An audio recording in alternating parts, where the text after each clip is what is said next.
आत्मा मालिक.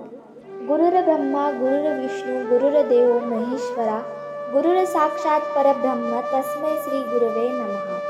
अखंड मंडलाकार, ज्याच्यामध्ये सर्व चराचर व्याप्त आहे, निर्गुण निराकार रूप परमतत्व परमात्म्याची ओळख सांगणाऱ्या अशा आद्य गुरु आत्मरूप गुरुदेवांना माझे नमन. हे गुरुदेव, धन्य आमचे जीवन की आम्हाला तुम्ही भेटला. आत्मरूपाचं महत्त्व सांगून तुम्ही आम्हाला नवीन जन्मच दिला.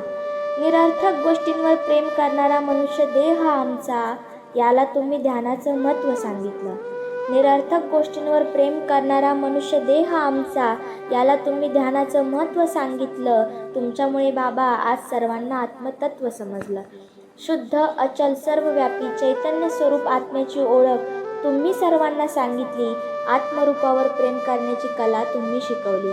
जीव आणि जीवन, जन्म आणि मरण, शरीर आणि आत्मा यांच्यातील फरक तुम्ही आम्हाला सांगितला. देवाच्या प्राप्तीचा एक नवीन मार्ग तुम्ही दाखवला. सर्वेषु आत्मा वर्तते, सर्वांमध्ये आत्मा आहे व तोच परमतत्व परमात्मा आहे हे तुम्ही सांगितलं. तेव्हा आम्हाला आत्म्याचं महत्त्व समजलं. बाबा, आज तुमच्यामुळे ब्रह्मांडातील गुह्य ज्ञान आम्हाला समजलं. देहात असणारा आत्मा हाच परमतत्व परमात्मा आहे हे आज समजलं. न जायते म्रियते वा कदाचिन, नायन भूत्वा भविता न भूय, अजो नित्यं शाश्वतोऽयं पुराणो, न हन्यते हन्यमाने शरीरे. आत्मा मानिक.